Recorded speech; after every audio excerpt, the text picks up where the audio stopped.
É isso aí, rapaz. Começando mais uma semana. Sabe que aqui nos Estados Unidos hoje é feriado, né? Dia de Martin Luther King. É uma data para se lembrar a importância da luta contra o racismo aqui nos Estados Unidos, no mundo inteiro, né? Dr. Martin Luther King foi um personagem dos mais importantes para a história mundial, de algo que infelizmente ainda é uma realidade muito triste, não só por aqui, onde as lutas continuam, mas no mundo inteiro. Mas eu queria falar agora no comecinho desse Band News Station, Ivan, sobre muitas comparações que têm sido feitas sobre o que aconteceu naquele domingo, né, naquela invasão no Congresso, no Supremo Tribunal Federal, no Palácio do Planalto, com o que aconteceu aqui nos Estados Unidos, naquela invasão que houve ao Congresso americano, naquela oportunidade, ainda durante a gestão do ex-presidente Donald Trump, que tivemos um quebra-quebra generalizado com diferenças explícitas, né? A primeira é que foi só, entre aspas, o Congresso americano que foi invadido naquela oportunidade, não o Supremo Tribunal Federal, a Suprema Corte Americana, a Casa Branca, né? Não foi exatamente o que aconteceu. Outras diferenças, a gente teve 5 mortes naquela oportunidade. No Brasil, felizmente, ninguém morreu, né? Agora, tem umas características diferentes que estão acontecendo do pós, né? O dia seguinte, ou os dias seguintes. Isso tem sido muito retratado aqui nos Estados Unidos. Por quê? Porque o Brasil está tendo uma resposta muito mais rápida, muito mais célere à prisão, à apreensão, à investigação do que aconteceu aqui nos Estados Unidos por características do crime, né? Por exemplo, na invasão aqui ao Capitólio, você não tinha a galera toda concentrada em ônibus, indo para outros estados americanos. Muita gente foi de carro, né? A maioria foi de carro, não teve uma concentração. Vamos sair de tal lugar para ir para não. Foi um movimento até certa parte orgânico, não tão orgânico assim, já foi muito organizado e tal, mas com características diferentes do que aconteceu no Brasil. E depois o FBI, a polícia americana, realizou a maior investigação da história, horas e horas de fitas, de vídeos, né, para tentar identificar o que cada um fez, e de lá para cá 950 pessoas foram presas. Aí as penas variando dependendo do crime cometido, né? No Brasil, o que a gente está vendo é uma ação muito mais rápida. Isso está sendo bastante elogiado aqui nos Estados Unidos. Então, você tem mais de 1.000 presos, né? Acho que era 1.400, o último número que eu tinha visto, com características diferentes. É sempre importante deixar isso claro, né? A maioria estava no ônibus voltando depois do quebra-quebra, alguns foram presos ali dentro dos palácios, enfim, dos prédios, e agora essa nova fase que está chamando a atenção, e é por isso que eu queria começar hoje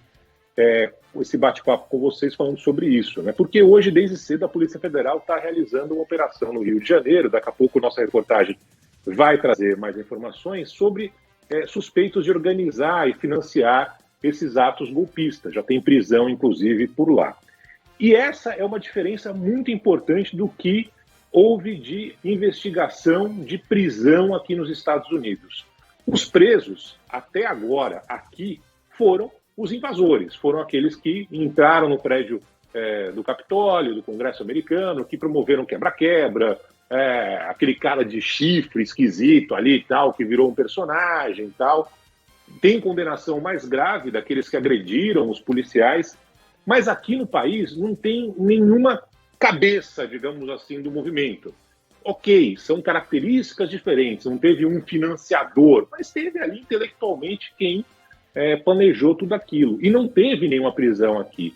Evidentemente que, assim como no Brasil, né, o nome mais lembrado é do Trump, Donald Trump e tal, que até agora não teve nenhuma condenação. Está aquela discussão se ele incitou ou não os manifestantes, os agressores, a invadirem o Congresso.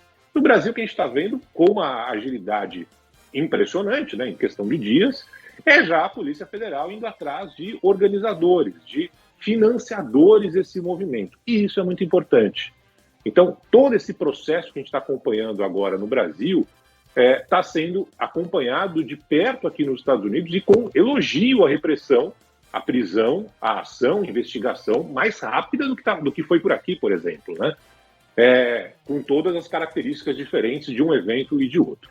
A partir daí, é fundamental que essa corrida, essa agilidade, não se torne algo que lá na frente vai todo mundo se arrepender, né? Então, cada um deve ser julgado, deve ser condenado, deve sofrer a punição de acordo com aquilo que cometeu. Então, vamos lá. O churrasqueiro que estava no acampamento lá em frente ao quartel, esperando a galera voltar do quebra-quebra para dar churrasco para todo mundo, não pode ter a mesma pena do cara que invadiu, quebrou, agrediu, destruiu, né? Então, os pesos aí têm que ser diferentes da punição. Não pode ser a mesma coisa, né? O cara estava ali limpando o acampamento, né? Nem entrou no busão, nem foi para lá. Na hora do fuzuê foi pego também, foi levado para Papuda. Então, é fundamental que essa investigação aconteça, é fundamental que quem tem que pagar, que pague, mas é também fundamental que entendam o que cada um teve, qual foi a representatividade, o que cada um fez, e aí, individualmente, como foi também aqui nos Estados Unidos. Mas que está sendo motivo de elogio por aqui, essa agilidade que não se viu aqui nos Estados Unidos, e sem dúvida nenhuma está acontecendo, Vivan. Pois é, Barão, aí você estava falando disso, né? Um volume muito grande só da Procuradoria-Geral da República, nos casos em que a PGR foi acionada e está acompanhando as audiências de custódia. O último balanço de ontem à noite, 800 pessoas presas, essas presas em flagrante, né? Não foram nem essas que você cita ali, de repente um churrasqueiro que esteve num acampamento, mas depois foi preso, voltando para a cidade onde estava. 800 pessoas já passaram pela audiência de custódia, que muitos desses casos estão ficando com a própria Justiça do Distrito Federal, mas que, num sentido, e aí essa comparação que você faz, né, de sei lá, um certo aperto, nesses manifestantes, os membros do Ministério Público Federal aqui têm se manifestado pela rigidez do ato de prisão, quer dizer, para os membros do MPF, todas essas prisões que foram efetuadas, sejam elas em flagrante, sejam elas feitas depois, estão de acordo com a lei, né? Então há um uníssono entendimento, vamos dizer assim, por enquanto, do Ministério Público Federal. E as operações continuam, né? No Rio de Janeiro hoje, a PF cumprindo mandados de prisão temporária de suspeitos de organizarem esses atos antidemocráticos